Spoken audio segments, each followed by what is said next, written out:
Welcome to the Pindown, your Detroit Pistons podcast. I'm your host, Wes Davenport from Motor City Hoops and Detroit Bad Boys. And I'm Blake Silverman, writer for Detroit Bad Boys, covering everything Pistons, and news writer for Sports Illustrated. And guys, we are recording here on a Friday evening. So yesterday, the NFL season opened up, and you know what makes me so excited about that? That means that basketball's just around the corner. We're almost back, almost back to real NBA basketball actually being played. As fun as Summer League is, we're really almost back to the real deal, and that's just incredibly exciting.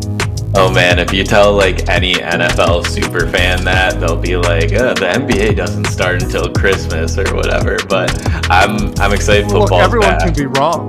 Yeah. Everyone can be wrong. I'm with you. That's how I see it. The NBA season's right around the corner. In a couple fantasy basketball leagues, we're gonna get our drafts going soon, so I'm excited about that. But yeah, football's here. It feels like fall in the air. College football's already underway. Had an NFL game Thursday night before we're recording. There's another one tonight, so I'm excited. Is there actually another one tonight? Are they playing Fridays early in the year now? How did I miss this? The Chiefs and the Chargers are playing in Brazil. God. So it'll probably start right around the time we're done recording. It's a 8 p.m. Eastern kickoff. So we'll see how that game goes. All right, well, there you go, guys. So if you're tuning in live, we're your pregame, all right? If you're watching NFL football tonight, we should wrap up right in time, apparently, for kickoff. So you'll get to talk some Pistons here a little bit. We're going to do some stat predictions and a ceiling and floor for just the core young guys today. So that should be a lot of fun. And then you'll be able to just kind of turn the brain off and watch some football, which I know I always like to do. I like the Lions. I'm obviously a big Lions fan. And what's fun about the Lions is I'm not sitting there with a notepad, right, actually taking notes on the game. So I do really enjoy – I am excited for the Lions to go kick the pants of the Packers here on Sunday. But I'm more excited to watch Cade Cunningham play basketball again in just a month now. I think it's just a month. Me too, yeah. And good luck to our guy Bryce, whose Chiefs are playing tonight. Right. So – yeah, it'll be I feel like the international games with the field and everything is always a little weird, but yeah, training camp for NBA is about to be here, and then we get preseason and regular season. So yeah, football season kind of just happens out of nowhere, I guess. Summer just ends, and then we're almost to basketball. So that's what I'm looking forward to as well. In this case, summer really did just abruptly end. It's been in the 60s here in Chicago, and I don't know when it's going to get warmer again. I'm hoping at least one more week of reasonable temperatures here before we get to October, but I don't know. There are plenty of people that are just probably excited that spooky season's around the corner, so I can't complain too much. It's okay. Oh yeah, it's September. It's almost time for the pumpkins to be. I like keeping summer as long as possible, but when the weather feels like this, it's hard not to flip the brain. And yeah, I don't know if it's going to turn around over here too. Well, guys, we are going to get into some regular season, preseason storylines as we get closer to the preseason, regular season. Okay, so today we really wanted to touch on two topics, and one of the topics actually just branches into 5 specific guys. So we should have a loaded show. Make sure if you're here with us live, go ahead and ask those questions in the chat. We'll try to get to those. Just add in your comments too. So I mentioned that we're going to be doing ceiling and floor stat predictions here for the 5 core young players on the Pistons roster. If you want, go ahead and throw your stat predictions in as well, and we'll put those up on the screen. Okay. But what we wanted to do here first was honestly a surprising conversation, at least to me. I would not have predicted this even after the high note that the Pistons ended last season on. But last week, all of the NBA insiders at ESPN, they did a kind of Eastern Conference standings preview, all right? And they so they just did a standings preview, my bad. But in the Eastern Conference, they broke it out by tiers. So you had the contenders, you had let me scroll, apologies, bad podcasting. You had the play-in group, and then you had the bottom 5. All right, so contenders, play-in group, bottom 5.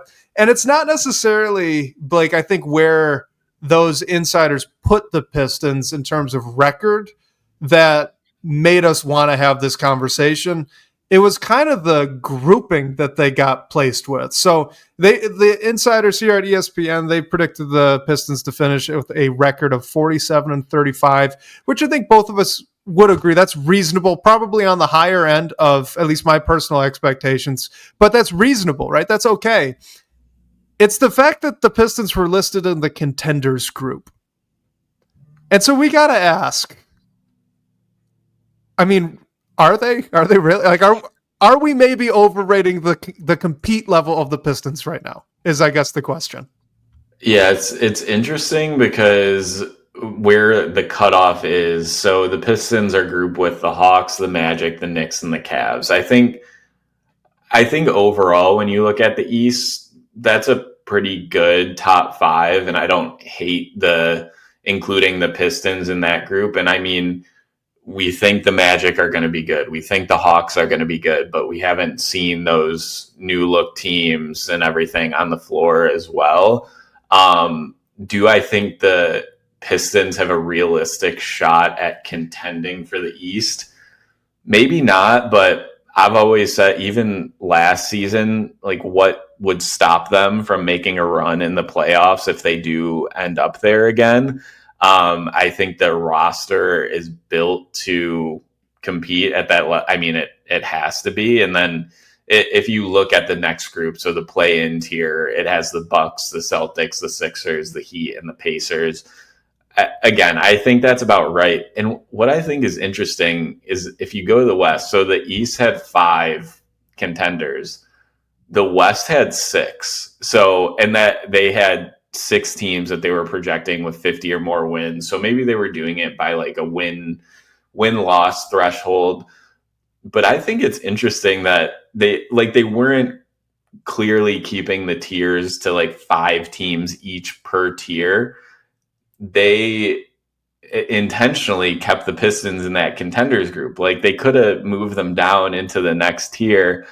So I think it does say a bit on what the national media thinks of Detroit and how they're taking their last season. But overall, and there's a little write-up under each one. The Pistons aren't mentioned really at all in that write-up, so we don't have the reasoning behind it. But I think it makes sense, at least. Like, I almost think there should be a second tier, even another tier, like the Cavs and the Knicks in their own, and then the Pistons in their own tier with the Magic, the Hawks, and the Pistons, and call it whatever you want. So I don't think it's totally surprising, but the word contender makes it a little iffy for me. Yeah, I'm right there with you. It's the fact that ESPN just threw the Pistons in with the contender, and honestly, I'd be having the same issue with the Hawks and to an extent the Magic as well. Even though I 100% buy into what the Magic have set up their roster to be coming into this year. So like, I think I'm with you, actually. The Pistons, to me, are battling the Magic, the Hawks, the Bucks, the Celtics, and the Heat. That's kind of where I'm at. And like, look, the 76ers, if they can stay healthy, they're going to be a formidable opponent. Can they stay healthy? Recently, that answer has been no, and I don't really know if we have a reason to expect that to change. But if they do, then you could throw them into that kind of tier as well. I just really think it's kind of jumping the gun. Like, to even have the conversation or the thought that the Pistons maybe could come out of the East this year, I just think it's a little bit too early. I really like what the Pistons have done this offseason. I like how they responded to the Malik Beasley thing. And I like that they've basically continued to provide runway for guys like Ivey and Holland and Duren and Ausar to take steps forwards. It's just a lot of those guys already did take a step forwards last year, and development's not often linear. There's probably going to be some ups and downs. So, Cade, being the stud that he is, raises the floor of the team to basically, in my opinion, where they were last year. I don't think the East is as weak as people being, analysts and just casual water cooler conversations make it out to be. Like, I really just think this is all. It feels a year too early to me, Blake. Is that fair? I think so. And I think the 47 wins is an interesting number. Like, I think it's a fairly like spot on prediction, almost as close as you can make it. But I wouldn't be shocked if they fall short of that. Like, they were the only team to triple their win total from one year to the other. And that certainly is easier when you win 14 games one year. But it's going to be really hard to increase that win total from last year when you win 44 games, you get into the playoffs outside of the play-in and everything. So I'm with it. Like, I'm not expecting the Pistons to compete for the East this year. I think the goal should be mainly just getting back to where they were in the East playoffs. And that's going to be a challenge in and of itself. Like, Boston might not be as take as much of a fall off as we think. We don't know what's going to happen with Philly. Other teams could surprise you. I really think the goal should be winning a playoff series, and that makes you a contender. That makes you one of the top 4 teams in the East. But I think overall, contending to be the East representative in the NBA Finals, I would not put my hat in that ring, I guess. All right, you know what? This is going to be the spirit of this episode, I think, because we're going to do ceiling and floor for stat predictions for the young players on the Pistons roster. Let's stick with that, though. What would be the Pistons' ceiling this year, do you think? Like a reasonable ceiling that they... I mean, obviously, an absolute ceiling is winning the NBA championship, and an absolute floor is going 0-82, right? Neither of those are really reasonable, though. So let's keep it within the bounds of things you could expect reasonably could happen at the end of the season. Where is the Pistons ceiling? Where is their floor? So in terms of wins, just wins, I'd say I personally think their ceiling would be somewhere right around 50 games. And that, like, if you want to jump it up even more to that 55 range, like that's a lot of wins. That would probably give them one of the, probably not the top seed in the East, but right in the conversation for number 2. But 50 wins would probably put them in the conversation for home court advantage in their first round series. I think that's a pretty fair ceiling. And then when you look at floor, I for the 40 wins is sticking out in my mind. That's below 500. I think the team should at least shoot as a reasonable expectation to be right around where they were last year, winning 44 games. Maybe it's 43, 42, whatever. But even if you get down into the 40 range, that's play-in territory, and that's certainly not where the team wants to be. But it's not a crazy take in my opinion, just going from one year to the other when we don't know how this conference is going to play out. Yeah, I had the exact same ceiling actually as you. I think that the max for this group is a 50-win team, and that would be an incredible victory on its own right. For reference, the Pacers last year were a 50-win team. The Knicks were a 51-win team, all right? So your top 4 seeds in the Eastern Conference last season all were above 50 wins. I mean, we could look at the Celtics as maybe taking a step back, but look, the Magic are going to be tough. They're really going to be tough. I could see them getting up over that 50-win threshold as well. So maybe there's a little bit of more wiggle room now that the Pacers also have that Halliburton, injury to contend with. But I could see as a absolute high end the Pistons getting into that group. On the low end, I was going to go 500, 41 and 41. And I would hope that that's a play-in team. But again, I think that the East is better than people are going to give it credit for. Like the Pacers, that's a really good, solid squad. They don't have the superstar with Halliburton, but the chemistry in Indiana is through the roof, and I don't think they're just going to bottom out and go nowhere. I think they're still going to be competitive. You can say the same for Boston. They've still got talent on that roster. I actually kind of like what Milwaukee did. It's at least an interesting experiment. We've talked about the Hawks, and they've created a really fun group of young guys there.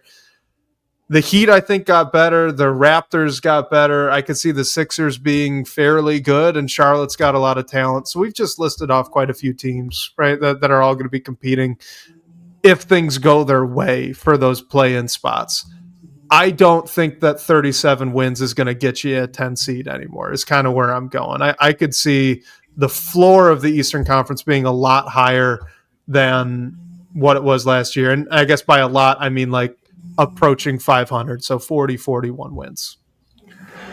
Yeah, I think the goal, maybe a floor, even if you take wins and losses out of the equation, is if you are going to be in that play-in territory, sticking in the 7 and 8 range. So it makes it so you only have to win one game to get in a playoff series.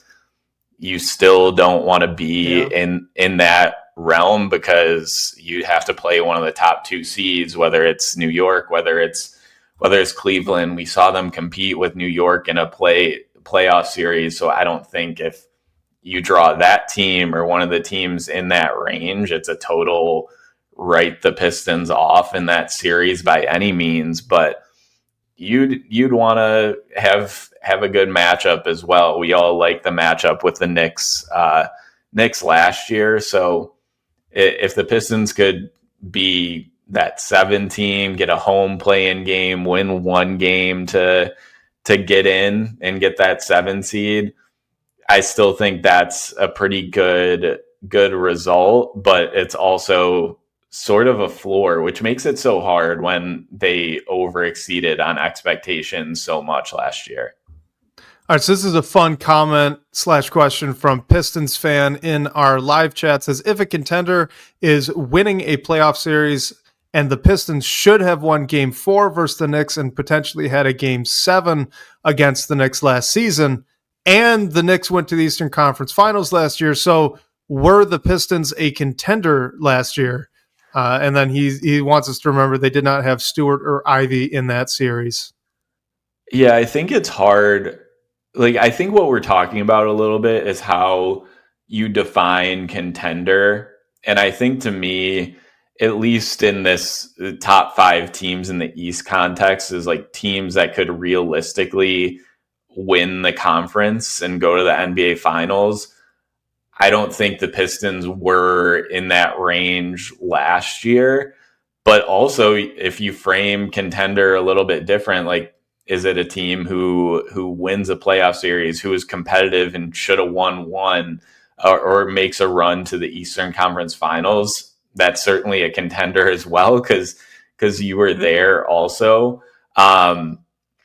Yeah, again, I just think maybe if we're splitting it out, and if I was doing my own tiers, I'd almost put New York and Cleveland off on their own as NBA Finals contenders, and then maybe another one with the Pistons, Orlando, and the Hawks, and maybe add in Milwaukee there on teams who could at least be competitive and make a run at the East and give New York or Cleveland a scare. Yeah, I'm in the same boat. I define contender the same way. So I think that's why both of us, we kind of had an issue with how ESPN set that up. Like, I just don't see a realistic scenario where the Pistons are able to represent the Eastern Conference in the NBA Finals. So to me, they're not a contender in the East, but I think they're a contender to be winning a playoff series and being competitive in the semifinals round of the Eastern Conference. I think that's well within reach, and that could be a lot of fun. The only thing I would want to add to this conversation, specifically to the question here from Pistons fan, is just, I get it. Like, it is really tempting, I think, to look back at that Knicks series and go, well, if the ball doesn't slip out of Malik Beasley's hands there on that last second shot, or they don't get that really bad call there. And I think it was game 3, right? The first game where it was in the pound. And maybe they don't give up that huge run there where they just collapsed in the fourth quarter in game 1. And you could kind of talk yourself into, if the ball bounces a certain way, the Pistons come out and win that series. And I understand why that's fun and why maybe it would be tempting to go ahead and try to talk yourself into that. But at the same time, the Knicks could do the exact same thing. The Knicks had a couple of things really not go their way. I mean, remember, I think it was it game 2 or was it game 4 where the Knicks just didn't have a dead ball where they couldn't get their starters back in, and Brunson was sitting in the fourth quarter from like minute 8 to minute 2. Like, if there's a single dead ball, that game probably looks a lot differently. And now we're talking about the Pistons only having 1 win in that series, not 2. And you could kind of, same thing with game 2. The Knicks did make a pretty good comeback. You got a couple of big heroic Dennis Schroeder shots. What if those don't go in? Now the Knicks have swept the Pistons. So I think you just take that series for what it was. Extremely entertaining, hard-fought basketball, and a great showing, first playoff showing for these young Pistons. I don't like playing the hypothetical thing. I think you could kind of go down rabbit holes too quickly and forget that the other team could do it too. Yeah, and I think what Chad is saying here in our chat, and thanks for joining, Chad, is a really good point. Like the Pistons almost beat the Knicks already. The other 2 teams, being the Magic and even the Hawks, haven't proved they can stay healthy and make a run, and even the Knicks as well. Like, that's definitely true. I think the East is potentially all the people that are talking about all the variants that it has with the Halliburton injury, the Tatum injury. Dame got hurt. Now he's not with the Bucks anymore. I think there's more of an opportunity in the East for there to be a surprise, whether it be playoff seeding or a team that's actually competing, than it is the West. Like, with the West, we sort of know who the teams that are going to compete for it will be. And overall, I think no team in the East is going to want to see the Pistons in any playoff series, no matter who they are, because I think they can really compete with anyone. It's just, could they string it out over multiple series and eventually get to that point where they are competing for a championship or like a Eastern Conference title and play in the NBA Finals? I think that's just a little too rich for me right now, but it's all on that progression track. I think the team is where we all would have wanted them to be. Just the last year's season kind of breaks my brain a little bit into how to realistically set expectations for this team coming into the new season. Well, Blake, I can tell you one thing for sure. They cannot triple their win total again. I do know that. That is impossible. And just because it's fun and it's the offseason. They can't even double it. You're right. Dang it. So all of those record books, that's all out. That's all out of the window now. They can't double their record for another year in a row. But that's okay. I want to give the Atlanta Hawks a shout out here, just because we've mentioned a couple times that they're a really solid roster. I just want to read out their top 8 because it's pretty beautiful. Like it just, the puzzle pieces fit so well. So, you guys, you listeners, you should tune into the Atlanta Hawks if you can. They're going to be really fun to watch. But you got Trae Young, Dyson Daniels, Zachary Risacher, last year's number 1 overall pick, Jalen Johnson, healthy again. He was a stud before he got hurt last year. And Kristaps Porzingis, that's probably your starting 5. And they're bringing friend of the Pistons, Luke Kennard, off the bench, along with likely Nickeil Alexander-Walker. And then Onyeka Okongwu, who's got versatility to play the 4 and the 5. Great defender, good athlete. Like, that top 8 is just really, really solid. If Kristaps can stay healthy, I think that they are up there with the Magic and Knicks more so than in that group with the Pistons and Bucks, to me, because that talent's legit. Yeah, and Jalen Johnson is just on another level. He feels like a forgotten man, Blake. Like, no one's talking about how good he was last year. He was incredible, and what Dyson Daniels did was awesome. I mean, if I was a award voter, I would have had a really hard time not voting for him for Defensive Player of the Year. He wins Most Improved. But yeah, I really like their core. There's almost not a weak spot, and Risacher as well. Like you mentioned him, although it's not the superstar number 1 pick that teams want when they look into that lottery luck, and especially with Atlanta when you're not supposed to be there and you get it. But Ricochet is almost the perfect player for them when you already have Trae Young. You're to a degree building around Jalen Johnson. Like he's their core player to me, because Trae, you never know what could happen. He's not seriously, but sort of been floated in trade conversations. But now I think it's in a realm where it is a good core, and what Atlanta's building makes sense. So yeah, they're going to be a really tough team. And the Naw signing got all the main storylines because he was one of the top free agents in this class. But you mentioned Luke Kennard, like that's a great rotation signing to add some spacing. I mean, I think Ricochet is going to be the guy that you want to rely on for that, and hopefully he continues what he's doing and turns into this like knockdown defender. And he's a very low maintenance player. Like you keep him off the ball. And he's not taking stuff away from Trae or Jalen Johnson. I just think it's a good roster too. So yeah, them in Orlando. I mean, they were both ranked above the Pistons in the story that ESPN did, which I agree with as well. They're gonna be really tough next season. And just to put some actual numbers to this, so Ricochet to end last year, I'll pull his month of March because it was real strong. 16 points, 4 rebounds, 1 assist. He was shooting over 50% from the floor and almost 40% from 3. And then our forgotten man, Jalen Johnson, it was 19 points, 10 rebounds, and 5 assists, 50% from the floor. I mean, come on. Like, yeah, they're going to be good. The Hawks are going to be good as long as everyone can stay healthy. They're league pass team for me for sure. Yeah, and I also want to point out they're the team that the Pelicans traded that unprotected first to, right? For Derek Queen. So I think so. Yeah, so they're just going to keep getting better. Yeah, so depending on what happens from there, and they traded down. Now that I'm looking it up, they get Asa Newell out of Georgia, who could be an interesting piece for them in the long term, but they could potentially have a top 5 pick next year. Who knows what's going to happen with that draft? We're nowhere close to that yet. There are some interesting players at the top, but yeah, that's a scary thing to think about.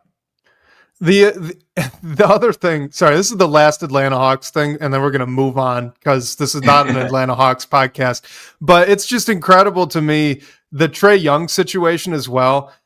Like the parallel for Pistons fans would be kind of like if you had this young core right now in Detroit minus Cade Cunningham, but you had Blake Griffin in his all NBA third team season, and you were thinking about like not extending him. Maybe you trade him away. So like you'd be trading away a guy that is an all NBA type player, and you already have a really good crop of young, talented pieces around that you could then turn that all NBA guy into more or picks or a mix or someone else that fits in a different way. Like it's almost an embarrassment of riches to be having that conversation with Trae Young because he fits the roster as is right now. He's an all-star. He's a great player. And if they move on from him, it's not like, when the Pistons moved on from Andre Drummond.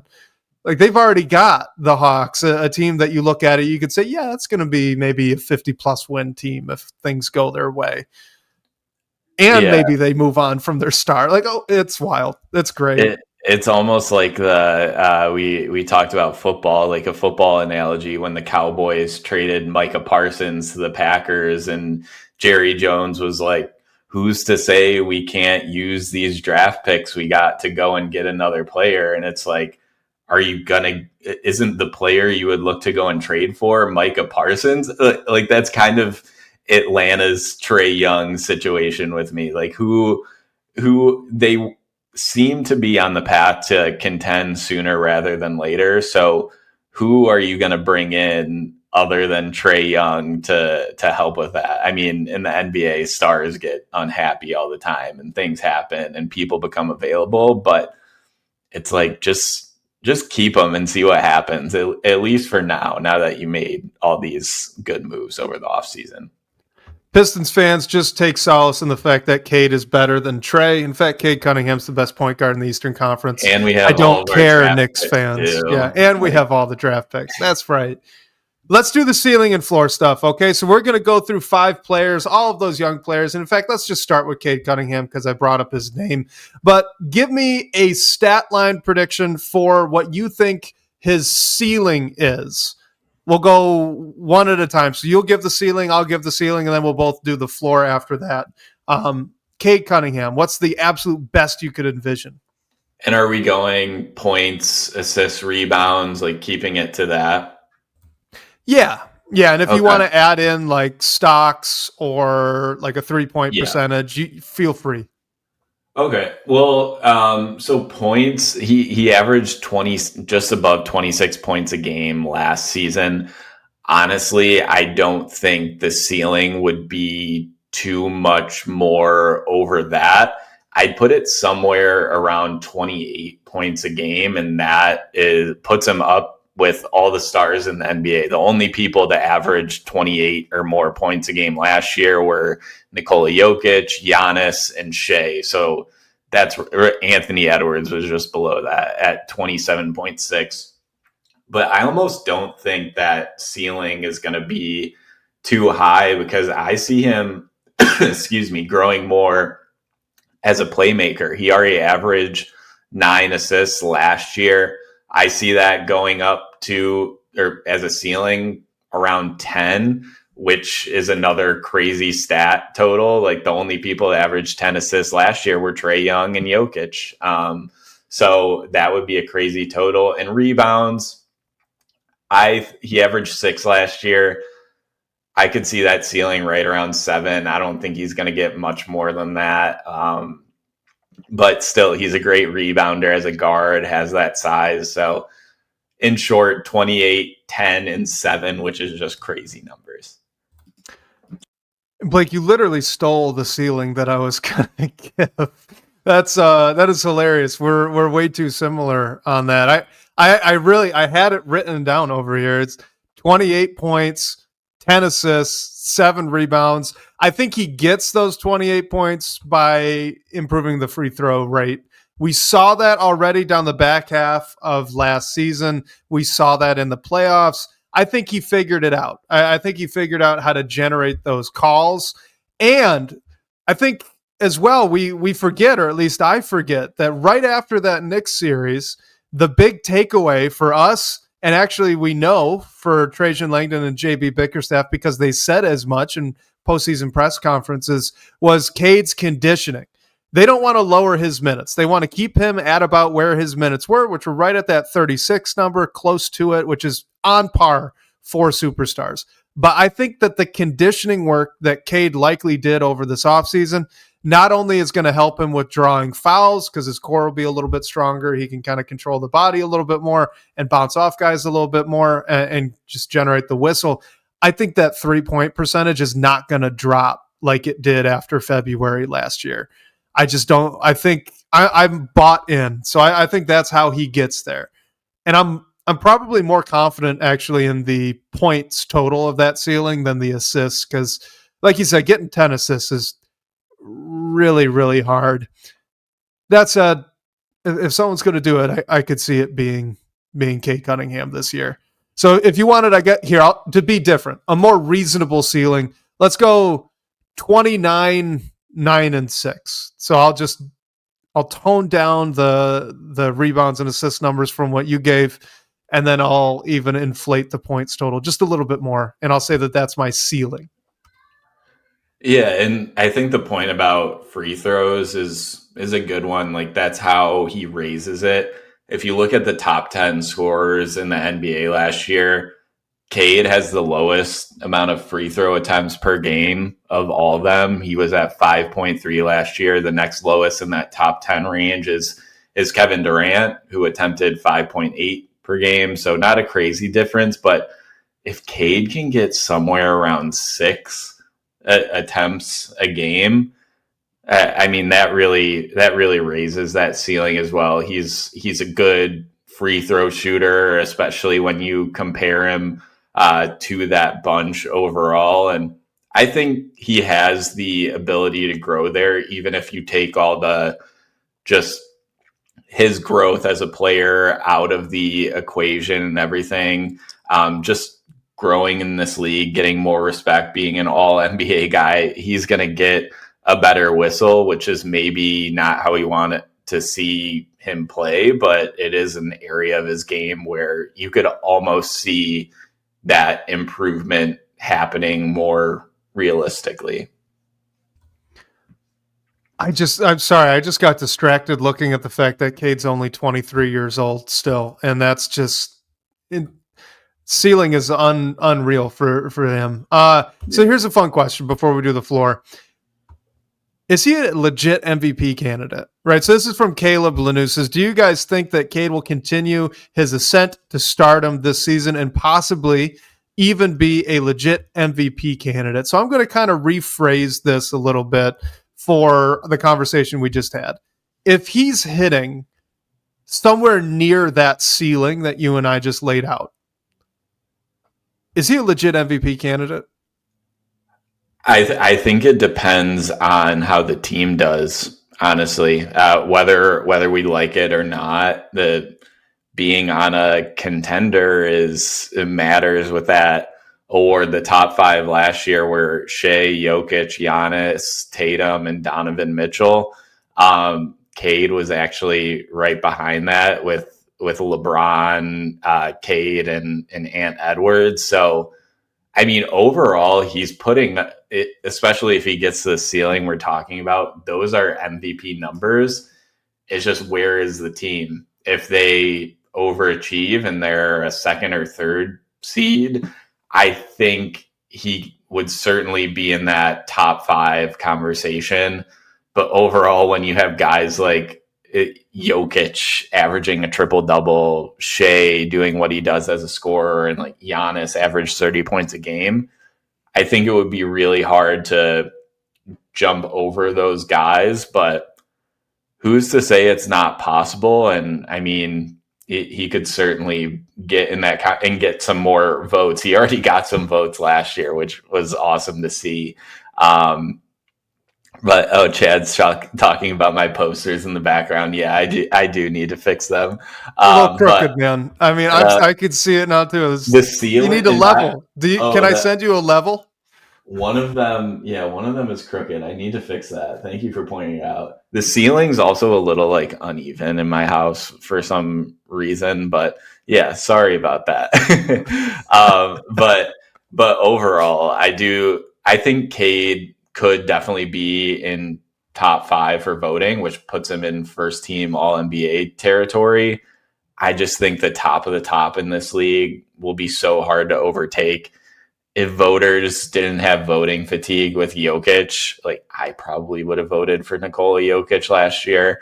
But overall, Cade's numbers would put him in that group. Here's all I'll say. If Cade improves statistically on the year he had last year, and the Pistons win more than 47 games, I think he's getting votes. I don't think that that's a legit MVP candidate unless somehow he's like averaging a triple-double and you're having the Russell Westbrook conversation, right? But I think that there's votes, and like Sports Time said, let's see if I could find it. Yeah, second team All-NBA. I mean, I thought he should have been second team All-NBA last year, but that was more to do with some injuries that were out there. I think that now, if he can pull that off, it's a legit second team All-NBA. All right, let's go through this quickly. All right, what's his floor? This is a tough one because obviously the Pistons' success relies on Cade Cunningham. I don't see a world where he's not averaging 25 points a game. If that is not the case, I think that assist number goes up. But just to make it clean, let's say 24, 8, and 5, which is still really good.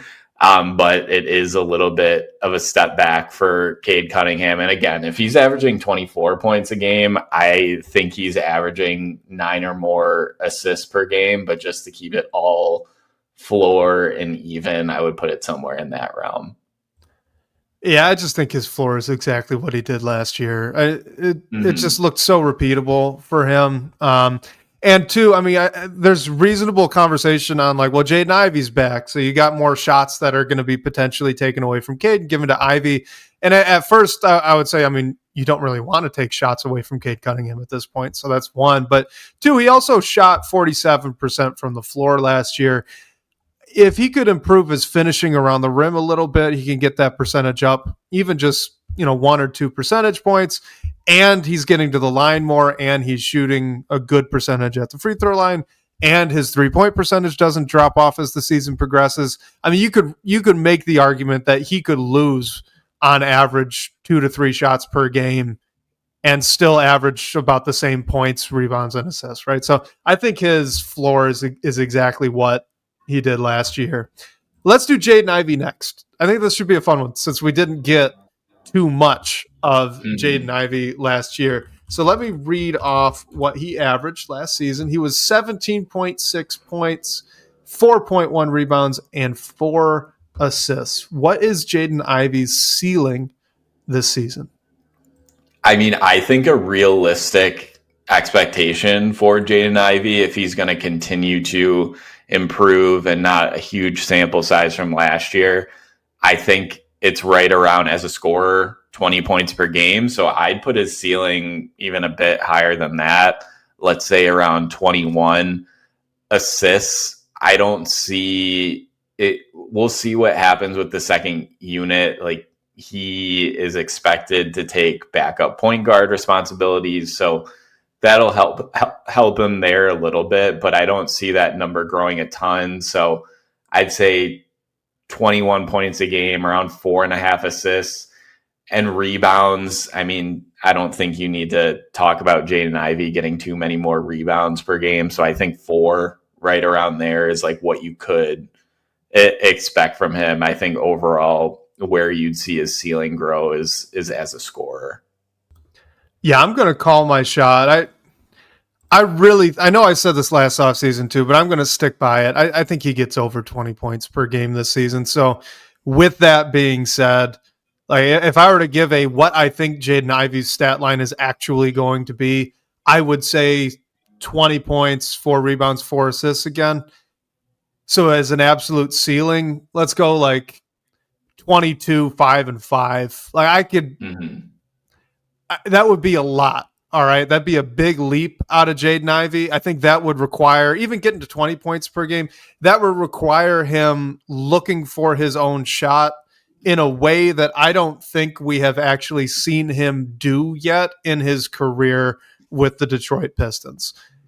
However, it's reachable for him. The way he can create for himself off the dribble, out of a standstill, the way he can attack in transition, out of pick and roll. I think he's still got the fastest first step on the team, even with Ausar Thompson around. And we've been talking all offseason about this idea that you could kind of use him as a movement piece off ball. And there's a lot of potential with that, even if he's not necessarily a movement shooter. I could just see him really being that focal point outside of Cade Cunningham that helps keep that offense going. Again, like I know it's a big leap, but as a big time ceiling, as Jaden Ivey establishing that he's really that second star that this Pistons team needs, I could see 22, 5, and 5, and it wouldn't be ridiculous. Yeah, 100%. I mean, I'm right there with you. I think that threshold we want to see Ivy at is right around 20 points a game, and Chad gave it a guaranteed. So I love that. I mean, Love it. I think that who knows what Ivy will look like when he comes back. I mean, he had all. We don't think there's going to be anything wrong with recovery or anything like that. Like, he should be No coming back. ligament damage, I think, right? Yeah, it Yeah, was it it's was just a bone. clean from everything that we know. Yeah, Um, quote clean. Yeah, as clean as that injury could be. But I think that's what we would have wanted to see from Ivy even last year, and his season gets cut drastically short. We haven't seen him really play with Ausar Thompson much at all. So I think 20 a game is where you want him to see. So if we're talking actual ceiling, I'm with you. It's right above that. All right, what's the floor? I think this one's actually really interesting because it kind of, I don't know, the range that we could establish here probably says quite a bit about how each of us view Jaden Ivey, the player, and maybe even where his future lies, if in Detroit or elsewhere. Yeah, I mean, I wouldn't take his scoring floor super low because I think as long as Ivy has the role on this team that we have seen him operate in, and we know he's going to come back and operate in that same way, I think you need to get 15, 16 points a game out of that player at least. He was at 17 and a half last year, so it's not a crazy drop off by any means. So I'd put that floor right around 16 assists, 4 assists a game as your secondary playmaker and a guy who is going to be taking some on-ball reps with the second unit. Like Dennis Schroeder averaged 5.3 assists per game for the Pistons when he was with the team last year. So you shouldn't see Ivy's numbers drop a ton, but if they did, I couldn't even see them getting all the way down to 3. I think it would be somewhere in 3.5. And similar thing with rebounds. I mean, average 4 a game last year. I would honestly just keep the floor right at that 4 number. Yeah, so rebounds and assists, I'm right there with you. I don't really want to change that at all when we're talking about the floor here. But with the points total, it's kind of interesting. So the leap that Jaden Ivey took from about 15 points per game to 17 and a half. So because last season it was 17.6. It was really driven a lot by that 3-point percentage. Mm-hmm. He went from, I'm looking at it right now, he went from 33% to about 41% on roughly the same volume. I mean, that alone accounts for nearly half of that point increase that he had. And if you look at his field goal attempts, it really only went up 1. He only shot 1 additional shot per game as compared to the year prior. So I say all this to say, like, when you're looking at a floor, I think for what Jaden Ivey could put up next season, if there are fewer shots to go around, which is possible, we're talking about, we'll get to Ausar Thompson in a second, but maybe you want to allocate some more shots to him. Maybe Ron Holland is going to demand more attention offensively, right? It's possible that the shots go down. And if that 3-point percentage dips back under league average, comes back under, 36%, you really could be looking at 14 and 15 points per game. I'm not saying I think that's a likely floor. I'm comparatively more confident in Jaden Ivey's ceiling than floor. I mean, I said it right at the top of this conversation. If I were to give a prediction of what I legitimately think he's going to do this year, it's about 24-4. I think he's scoring 20 points per game this season. But if we're talking an absolute worst case scenario floor situation where you're pretty confident that no, he's not going to get extended, you're starting to talk about trades and all that stuff, 14-ish points per game is reasonable. Like, you could envision it, even though it's not fun. Yeah, and let's say what we don't know about that is you add in Duncan Robinson and Karis LeVert. We don't know what their volumes are going to look like.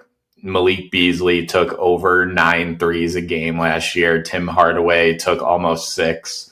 So that's just above 15 3-point attempts. That, like, are Duncan Robinson and Karis LeVert going to get all of those? Maybe, maybe not. And some of those could go to Jaden Ivey, and Malik Beasley didn't always play next to Jaden Ivey and everything like that. But there is a lot of volume that we're not sure how it's going to shake out with this new roster. Jaden Ivey's primary role isn't going to be as a floor spacer, so I'm not expecting him to go from 5 3-point attempts per game to 7 or something like that. But even if he just gets a little bit more volume, that could help with any variance, I guess, when we're talking about a floor. Yeah, absolutely. And, Chad brings up a good point here in our live chat, says that this is an information gathering season again. They need him to get shots. LeVert or Robinson taking all of those shots tells us nothing. It's a good point to bring back up, right? You want to figure out what Ivy can do this year. I think they will. And so, yeah, I'm right there with you. Like I would want a good portion of those all going to Jaden Ivey. And just shout out to the profile pick change as well. I thought the other one looked pretty good, Chad, but this one's also pretty sharp. Let's talk about Ausar Thompson, the man that, according to Sports Time, and I saw this too, but I just wanted to pull up the comment, that Zach Lowe has said is the most obvious, most improved player candidate here. So that is Ausar Thompson. Last season, he averaged in 59 games 10.1 points, 5.1 rebounds, and 2.3 assists. He shot almost 54% from the floor, 22% from three, and 64% from the free throw line. I bring that up because we are certainly going to be talking about his ability to score. So those are important context. What is Ausar Thompson's ceiling this year? All right. And is it actually reasonable to have him as a most improved candidate, or like a high likelihood of a most improved candidate? So for context, we talked about Dyson Daniels, last year's most improved player. He averaged 14 points a game, nearly 6 rebounds, 4.5 assists, 3 steals a game, like emphasis on 3 steals a game, 0.7 blocks. So Ausar, and I don't think his role is ever going to be a primary scorer, but you want to see him at least figure it out to a degree on how he can contribute to the offense in an impactful manner. And he did that at some points last season. Sometimes we were searching for more, but 10 points a game, I don't think he's going to drastically improve that. But if I had to put a ceiling on it, I'd honestly put it right around that 14 number. 5 assists a game, I think, 5 rebounds a game. I think he could increase from that as well to be right around 6 assists, 2.3. He's a better playmaker than that. Those numbers reflect, but it's like, how many on-ball reps is he going to get? How many of those opportunities is he going to have? So I'd put that ceiling, maybe increasing that 1, so right around 3.5. And then steals and blocks, he averaged 1.7 steals a game last year, 0.7 blocks. I think he could get that steal number up to, like, realistically, I'd say 2 and 1, which I think is what you brought up a few shows ago, Wes, when we were talking about how to improve those numbers. But if we're going absolute ceiling, maybe 2.5 steals a game, 1 block a game, which I think those numbers, so 14, 6, 3, and then 2.5 and 1, that puts him right near what Dyson Daniels did last year. I mean, he had more steals and he averaged almost 4.5 assists per game. I just don't know if Ausar Thompson is going to have all those opportunities. So it would make sense. And I also think Daniels was given this award to a degree of, like, yes, he was certainly one of the most improved players, but it was like, he's not getting defensive player of the year and this guy deserves an award. I think Ausar Thompson almost fits that bill to a degree. So I wouldn't be shocked if he was in that most improved category. We don't know what other players are going to do, who's going to be up in that for that award as well. But if you're just comparing those numbers, I think he could certainly get there. Here's the big deal for Ausar Thompson. It's all about that field goal percentage. If he can get that Mhm. up to like close to 60, given the position that he plays, the fact that you're looking at him this year as being a bit of a combo forward, I don't think asking him to shoot better than 60% from the floor is reasonable. But if he could get close, we're talking 57, 58, then I'm right there with you. Somewhere at like 14 points per game would be my ceiling. I think he could do that on about the same volume, just being more efficient. Ausar Thompson's sneaky, okay? He needs to be a better finisher at the rim. He's not been a great finisher at the rim, despite all of the athletic gifts. So that's like item number one for me. If he's going to hit a ceiling, he's a better finisher around the basket. And you see that field goal percentage leap up to 57, 58, 14 points per game. That's legit. I'm there with you on assists and on the stocks. I would have said the same for both of those, somewhere, 3 to 4 assists. And then out 3.5 stocks is insane, but as a Mhm. ceiling, yeah, he could do that. You can imagine it, Yeah. which even at face value is ridiculous to say, but it's true. You can. I'm really high on his ability to get rebounds, though. I think that that's something that he he did better in the playoffs, and I'd like to continue to see that trending upwards. He's just so dang talented in transition, and the great perk with guard rebounds are that they can grab and go, right? Well, Ausar Thompson, he can to an extent handle it and pass it almost like a guard, even though he's a Yeah. forward.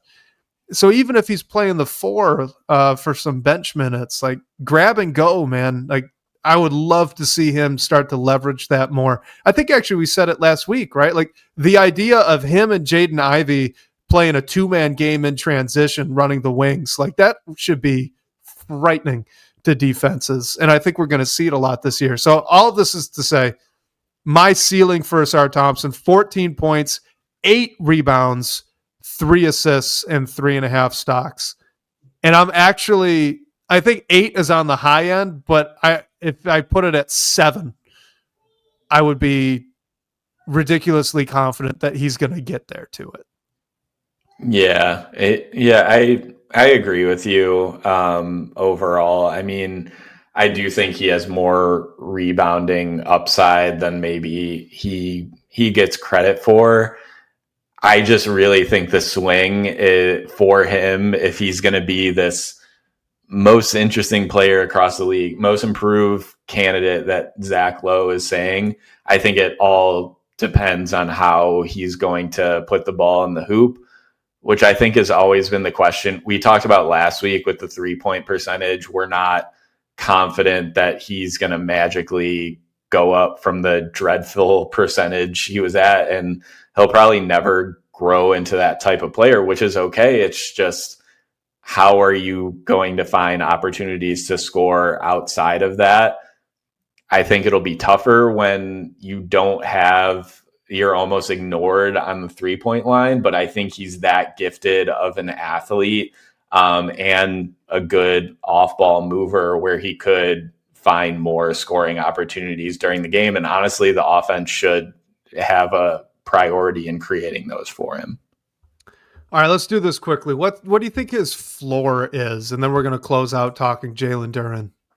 Man, I do not want to see Ausar Thompson under 10 points a game, which is what he was basically at last year.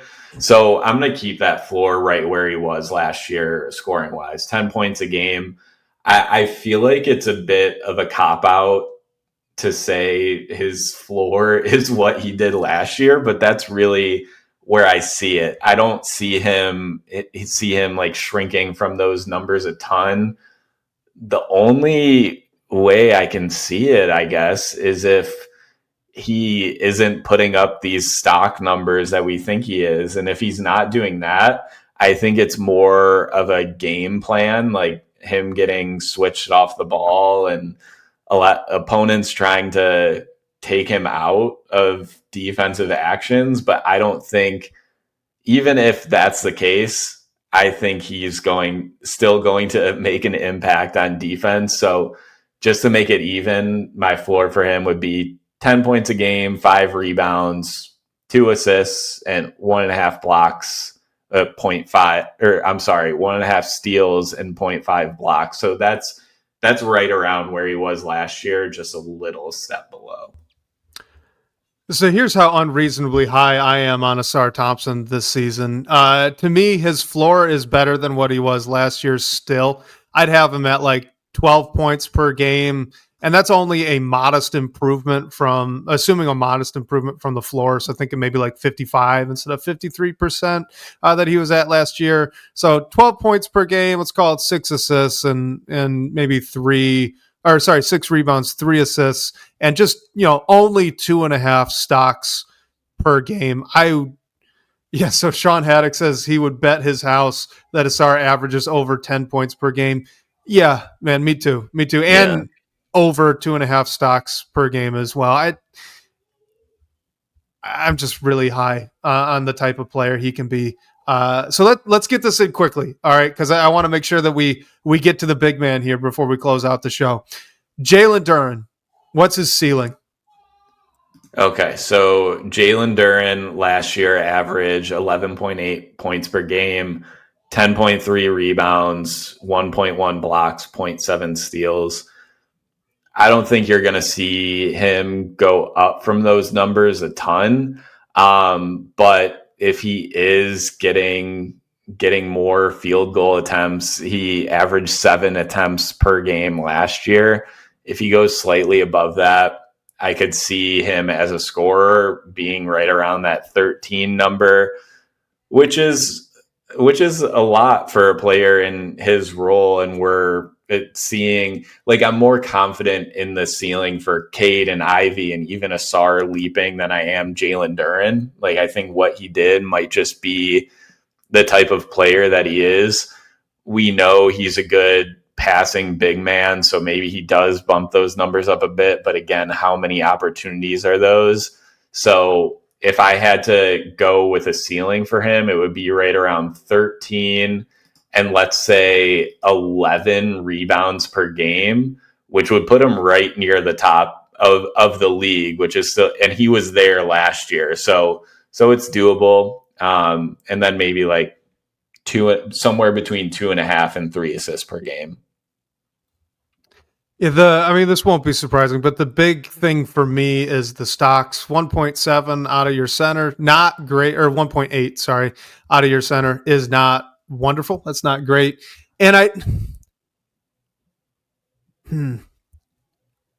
I really think Isaiah Stewart's going to play more minutes this year. And he's not going to be a 4. They killed that. We saw plenty a couple years ago why that's not really a great idea. He's not a 4. He can't put the ball on the floor. He can't play make for others, really. He's a great, Isaiah Stewart is a great backup center, but he's not much more. I really do believe that he is going to play more minutes. It's going to be somewhere closer to an even split. Like, you got to understand, for Jalen Duren to get more minutes this year so that this volume can go up, right? And he can make improvements statistically on his points, rebounds, assists, all that stuff. He'd have to get closer to 30 minutes a game.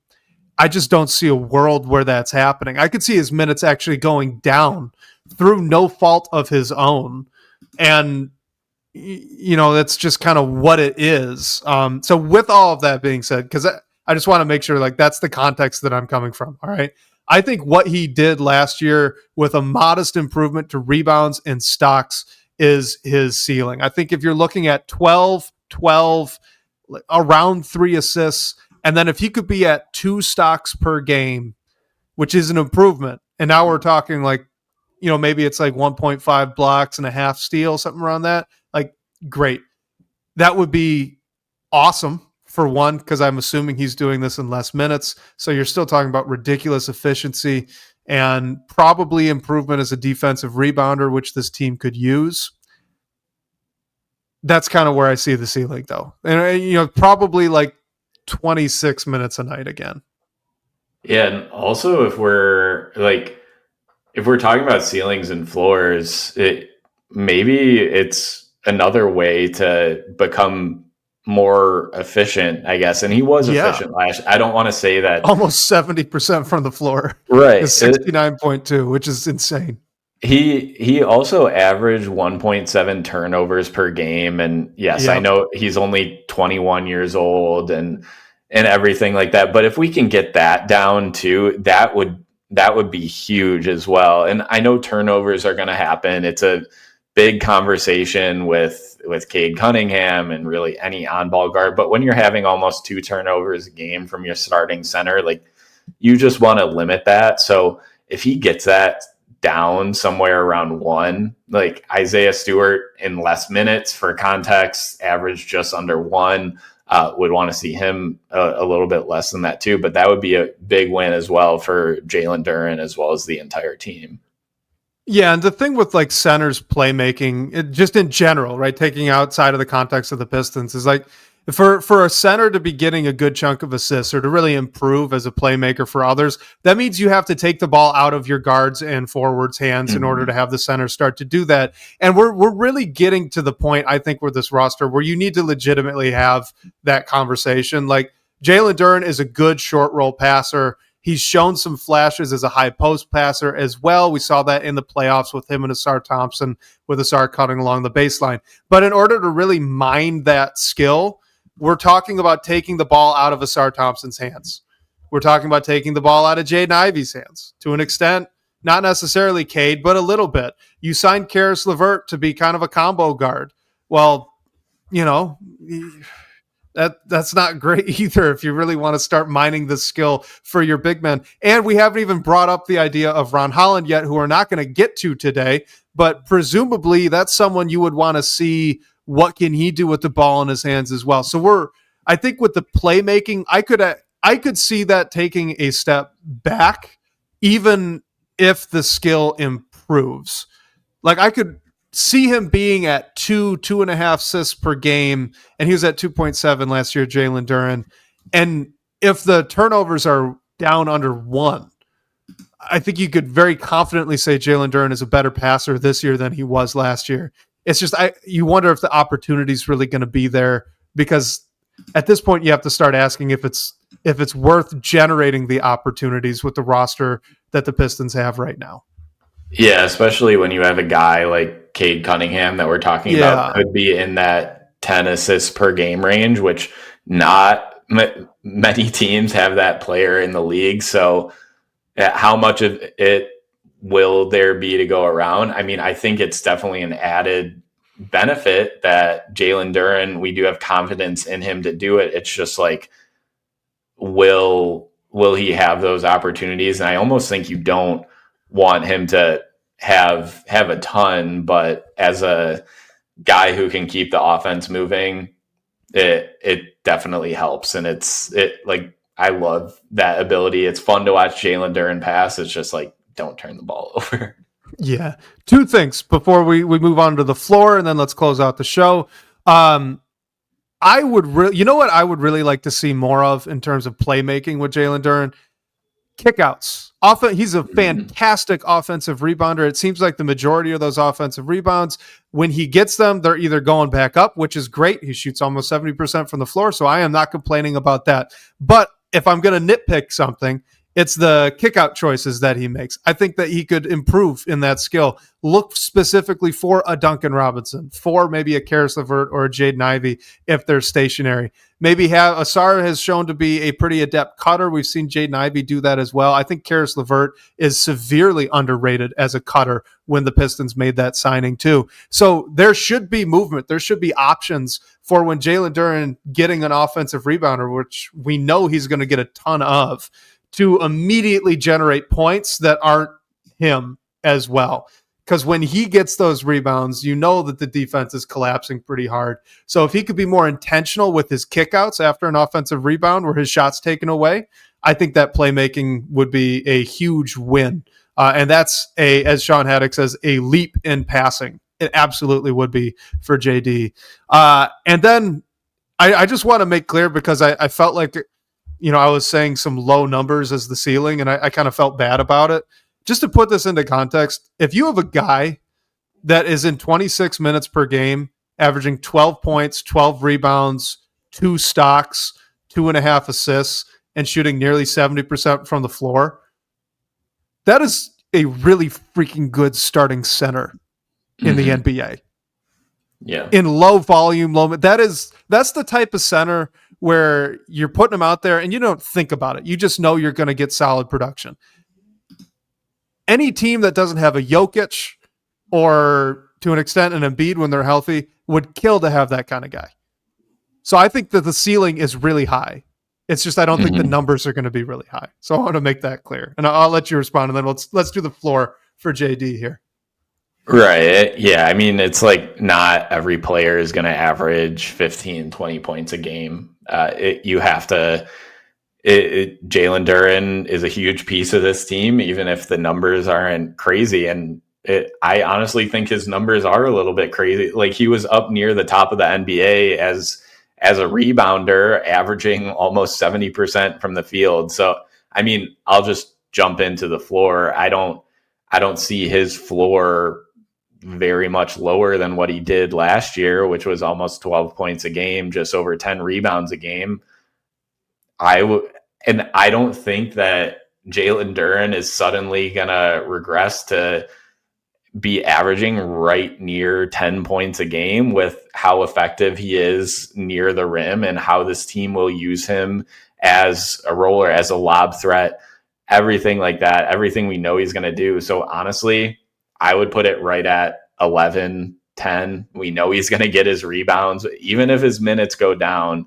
And then steals and blocks and assists, I'd sort of just keep where they were. So that's like 2.5 assists, 0.7 steals, 1.1 blocks per game. So right near or right below 2 stocks a game. Honestly, I still see that as the floor.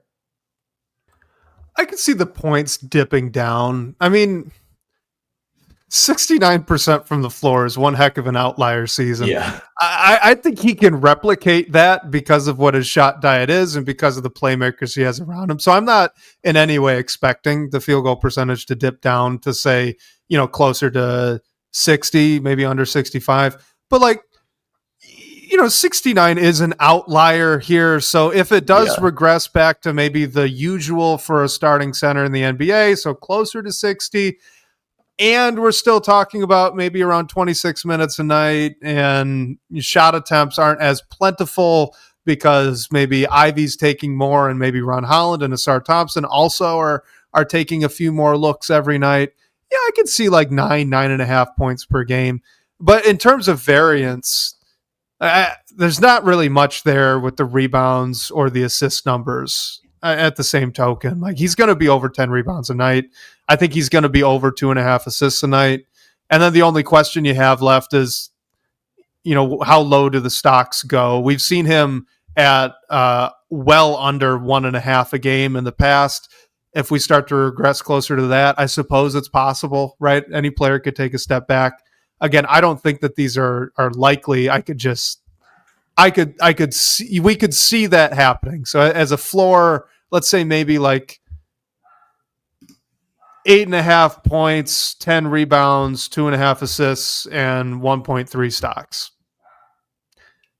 And that would be a bad year. It would. That would be a bad year. I'm more confident in the ceiling.